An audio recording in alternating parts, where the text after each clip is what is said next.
One of the most bullish catalysts during this bull cycle for XRP is the potential opportunity of there being an XRP ETF. This is so important to discuss because a lot of people don't quite understand what is an XRP exchange traded fund. Isn't Grayscale's XRP Trust already an ETF? When I talk to my crypto friends, even my XRP enthusiasts, they think that Grayscale's XRP Trust is actually an ETF. It is not. It is for rich people. It is for accredited investors. So what is the difference? And how can potentially this Grayscale XRP Trust become an actual Grayscale XRP ETF and send XRP's price skyrocketing? This is really important to understand, and I will cover everything in detail in this video. And I do want to mention that as a crypto enthusiast, I'm always a proponent of actually just buying the actual crypto and holding it versus something like a trust or ETF. And I'll get into that in this video. And I also want to mention, I'm not selling you any courses. There's no Discords. There's no affiliate links. I'm not saying use BTCC, click on my affiliate link. I'm sponsored by no one. I'm sponsored by water. Drink 8 cups a day, okay? So in this video, all I want you to do is learn something. If I've helped you out and you have learned something, mention it in the comment section. Let's all learn together. Let's go. So Grayscale was founded in 2013, and it's actually headquartered near me in New York City. And its whole goal and purpose is to simplify crypto investments for institutional and individual investors by eliminating the need for folks to have custody of their crypto, right? Some really rich people, they don't understand crypto, or they don't want to deal with hot wallets and digital wallets and crypto exchanges. So they're willing to pay exorbitant fees for these type of investment vehicles that are trusts or ETFs managed by companies like Grayscale. So if we take a look at some of the investment solutions that Grayscale has, we'll notice that they already have a few ETFs. And as you can see here, there's a GBTC, that's Grayscale Bitcoin Trust ETF, and ETHE, that's Grayscale Ethereum Trust ETF. It's important to point out, both of these started out as an actual trust before it became an ETF. So initially, only really wealthy investors that were accredited investors were allowed to invest in these. Whereas now it is an ETF, which means that it is publicly available for even retail investors to go ahead and invest in. And if you want to look up how these crypto ETFs have been doing, the Bitcoin one is ticker symbol GBTC, and the Ethereum one is actually ETHE, and that's the Grayscale Ethereum Trust ETF. Now you might notice that the percentage returns are actually less than if you were holding the actual crypto.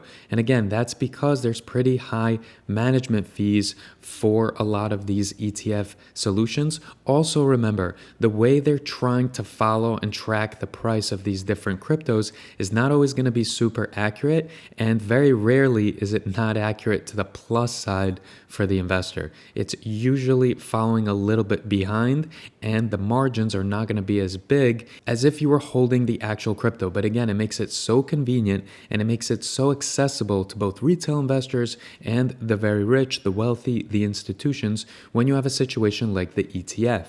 It's also important to point out that when there is an ETF, it is highly regulated versus something like a trust, which Grayscale currently offers for XRP. So let's take a look at that. So if we go back to Grayscale and we hover under investment solutions and we click on crypto products, if you scroll down, you will actually see Grayscale XRP Trust. And so again, I want to hammer this point home that this Grayscale XRP Trust is currently only available to really rich accredited investors through private placement.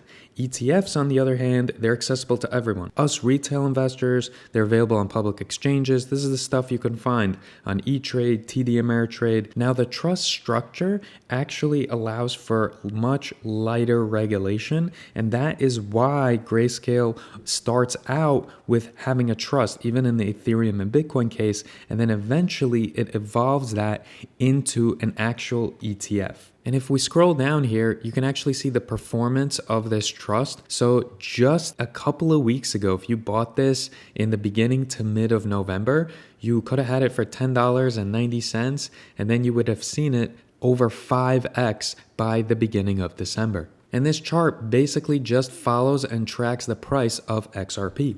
Again, the purists, they kind of scoff at this because they say, not your keys, not your crypto, things can go bad, and then will your investment be protected, all this other stuff, right? Is it a spot ETF? Is it this and that? We'll discuss that in a different video, but what I want to talk about right now is how does Grayscale XRP Trust potentially become an ETF? Because there's a lot of speculation about its evolution, and Grayscale has published an intended 4-phase product lifecycle for this XRP Trust, which leaves open the possibility of it transitioning to an ETF in the future, and I believe it will, and I also believe it will probably happen within this year, with Gensler stepping down, with the SEC potentially having a pro-crypto enthusiast in there. It can really set the stage for really great things for XRP and its price, and that's why I'm heavily invested in XRP. And again, there's a precedent for this because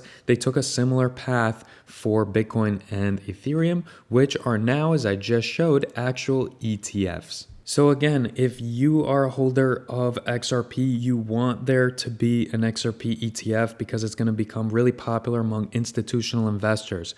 They're going to diversify into it. It gives legitimacy. An ETF is a heavily regulated investment product, and so its approval signals increased legitimacy for XRP, and that would attract a ton of investors who were previously really afraid or weary of regulatory risks. There's also going to be a lot more trading volume. There's going to be a lot more XRP that's bought up by huge financial institutions because a spot ETF holds the actual underlying asset. So if there was a spot ETF for XRP, this means that as ETF shares are purchased, the underlying XRP must be acquired, reducing the circulating supply and obviously supply and demand. That would potentially lead to a price increase if the demand remains strong. And of course, there's always initial hype when it comes to an actual crypto becoming a publicly traded ETF that is regulated by the SEC and approved by the US. This is going to be huge if it does happen. And I'll make a separate video detailing why ETFs are helpful in the short term and are they helpful in the long term as far as certain crypto investments go. And this is something that's not covered enough, so hopefully you learned something today. If you did, help me out, become a subscriber, and hopefully I'll see all of you in the next video.